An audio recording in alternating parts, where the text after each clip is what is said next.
안녕하세요. 펜션 연구소장입니다. 오늘은 펜션 예약률에 대해서 얘기를 좀 들려드리려고 합니다. 요즘 펜션 안 된다고 사방에서 너무 얘기를 많이 해서 제가 한번 그 이유를 생각을 해봤어요. 일단 첫 번째, 요즘 특히 더 안 된다는 소리를 더 많이 하는데요. 그 이유는 지난 10월에 3연휴일이 2번이나 있어서 예약 절벽 현상이 나타나서 그렇습니다. 3일 연속으로 노는 그런 연휴가 있잖아요. 그러면 대부분의 사람들이 거의 여행을 가요. 그래서 그때는 펜션 가동률이 아주 낮았던 곳들도 볕이 좀 듭니다. 예약률이 그나마 올라가니까 그때. 그 대신 예약률이 좀 중간 좋았던 곳들 있죠. 그런 곳들은 우리 집에 올 사람들이 미리 땡겨져서 다 다른 펜션에 가버린 거예요. 그래서 이 중간 잘 되는 펜션들의 예약 절벽 현상이 굉장히 심해집니다. 평상시에는 60%, 70% 가동률을 올리던 펜션들이 이렇게 3연휴일이 있으면 그 전후로 예약 절벽 현상이 나타나서 50%를 간신히 채우는, 그런데 70%를 채우던 펜션들이 50% 정도밖에 안 되면 사실 상실감을 굉장히 많이 느껴요. 왜냐하면 직원이라든가 모든 세팅이 다 이 70% 정도에 맞춰져서 돌아가는데 갑자기 50%로 뚝 떨어지면 인건비 줄 돈도 없거나 인건비는 간신히 줘도 자기 인건비가 전혀 남지 않는 사태가 발생하거든요. 사장님 인건비도 어느 정도는 남아야지 사업을 할 맛이 나잖아요. 예약률이 한 50%다. 그런데 고정적으로 나가는 직원이 좀 많다. 이러면 정말 자기 인건비가 안 떨어질 수 있거든요. 그래서 3연휴일이 이렇게 2번이나 있었기 때문에 예약률이 많이 떨어졌다. 한 번도 아니고 2번 있었잖아요. 그쵸? 개천절도 3연휴일이었고, 그때는 3연휴가 아니라 막 더 길었죠. 그리고 한글날도 3연휴일이었습니다. 그래서 대한민국 전 국민이 이때는 다 어디론가 여행을 떠났다고 하는 게 맞아요. 그러니까 이때 다 갔으니까 여행 갈 마음이 나겠냐고요. 비용도 없고 의사도 없고. 그래서 10월 예약률이 다들 박살이 나셨고요. 11월도 맥을 못 추고 있는 거예요. 근데 원래 11월은 1년 중에 예약률이 좀 안 좋은 달이긴 해요. 가장 안 좋은 달 순위에 11월이 들어갑니다. 그런데다가 10월 초에 여행들을 다 했으니까 이 11월까지 예약 절벽의 여파가 오는 거예요. 그래서 11월이 너무 힘들다 이렇게 말하시는 펜션주들이 많으십니다. 자, 첫 번째 그렇고요. 두 번째는 정말 펜션들이 많이 생겼어요. 코로나 때 펜션이 되게 잘 됐잖아요. 그래서 그때부터 토지 알아보러 다니시고 그때부터 설계하시고 그래서 지금 완공한 펜션들이 올해도 지금 계속 생기는 거예요. 보통 여름이 지나면 그 속도가 좀 줄거든요. 새로 창업되는 속도가 주는데 올해는 여름이 지났는데도 새로 허가받는 펜션들이 많아서 올해 12월까지 다 카운트를 하면 작년도에 허가된 펜션 수를 능가하지 않을까 저는 그렇게 보고 있습니다. 대한민국 국민 수는 정해져 있고 게다가 코로나가 끝나서 다 지금 해외여행을 가시잖아요. 그래서 국내 여행은 워낙 안 하게 되는데 펜션은 너무 많이 생긴 거죠. 그래서 예약률이 지금 더 떨어지고 있습니다. 그리고 해외여행 여파가 생각보다 큽니다. 저희 애들도 해외여행 지금 다 한두 번씩 가고 있거든요. 그럼 해외여행을 가면 아무래도 국내 여행은 안 해요. 국내 여행에 쓸 돈이 없으니까. 그리고 아직은 해외여행을 몇 군데 더 가고 싶은 거예요. 그래서 돈을 또 모읍니다. 그래서 내년까지는 해외여행을 선호하는 분위기로 계속 갈 것 같아요. 그래서 내년까지는 보리고개를 생각하고 마음의 준비를 하셔야 된다. 그렇게 보고 있습니다. 그리고 펜션이 안 되는 또 다음 이유는 경기가 지금 굉장히 안 좋습니다. 금리가 다시 내려가는 듯 하다가 지금 다시 또 올라갔잖아요. 대출 없이 사는 사람들이 없어요. 전세를 사는 분도 다 전세 대출 있고요.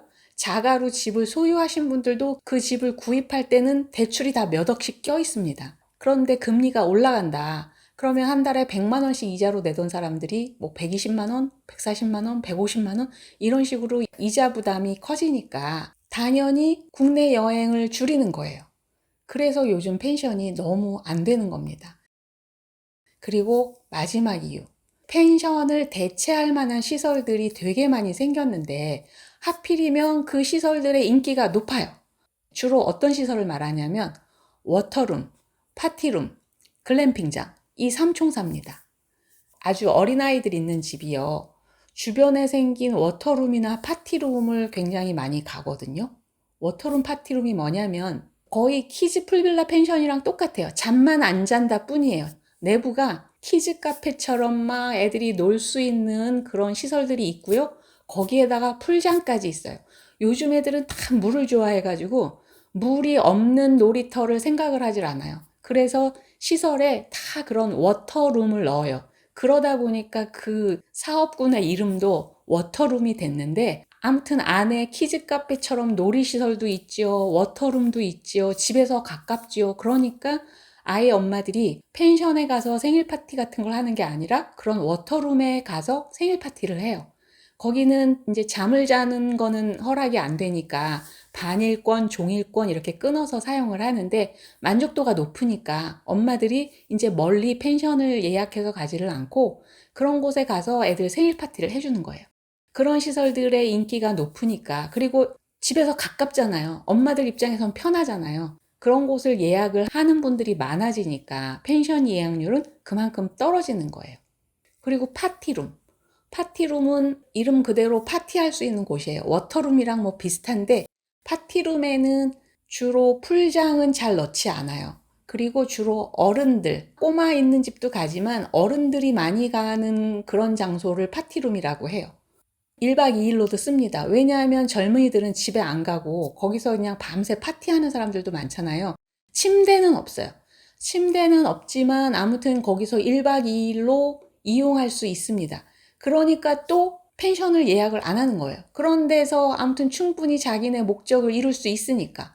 여자분들 보면 친구 시집 가기 전에 다 모여서 브라이덜 파티 막 이런 거 하잖아요. 예전엔 그런 거 할 때 수도권에 가까운 펜션, 뭐 가평 펜션이나 양평 펜션 이런 펜션을 빌려서 예약해서 거기서 그런 파티를 했었어요. 그런데 요즘은 파티룸이 또 동네마다 많아요. 그러니까 펜션 예약을 안 하고 파티룸을 이용을 하는 거예요. 파티룸을 이용하는 게 좋은 게 회사 다니는 여자들이라고 칩시다.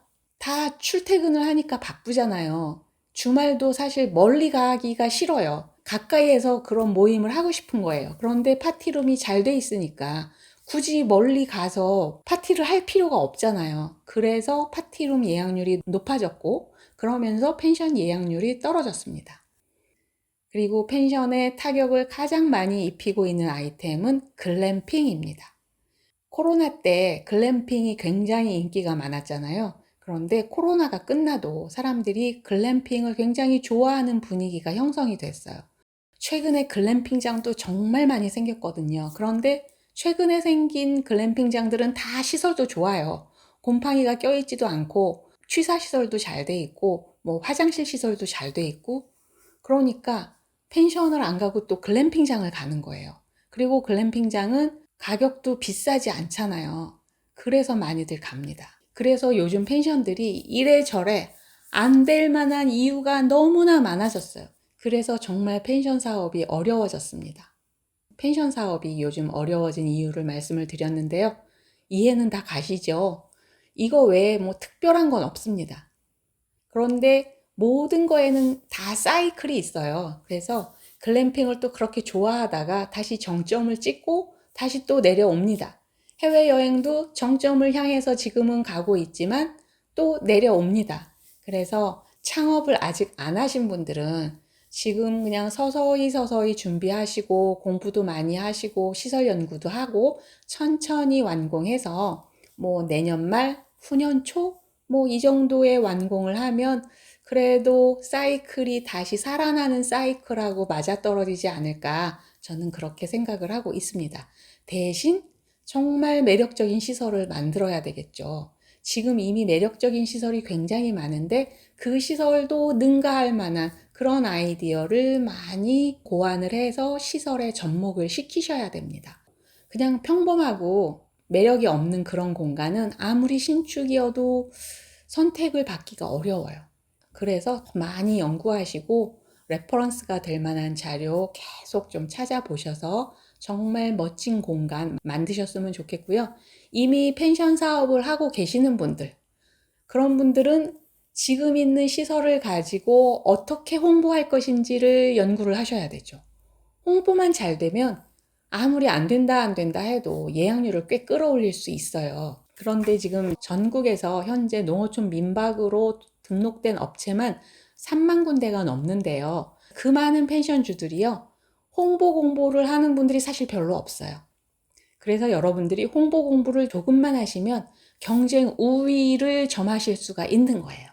요즘같이 예약률도 낮고 신바람도 안 나지만 이럴 때 공부하시는 거예요. 이렇게 손님 없고 조용할 때 한숨만 쉬실 게 아니라 홍보 공부를 하시면 아무리 어렵고 아무리 예약률이 떨어지고 전년 동기 대비 검색률이 뭐 저하됐다 어땠다 금리가 올라갔다 해외여행 많이 간다 이런 거를 다 잠재우고 그래도 예약률을 올릴 수 있습니다. 정말 홍보 공부 하십시오.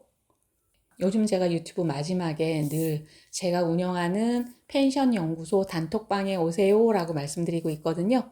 거기 오시면 뭐 정말 여러 가지 정보들을 접하실 수 있어요. 질문하시면 답도 금방금방 달아주고요. 예전에 제가 올렸던 자료들의 그 로데이터도 여러분들 가져가실 수 있도록 다 해놨거든요. 많이 오셔서 가입하시고 즐겁게 소통하셨으면 좋겠습니다. 오늘 영상 이것으로 마치겠습니다. 구독과 좋아요 부탁합니다. 감사합니다.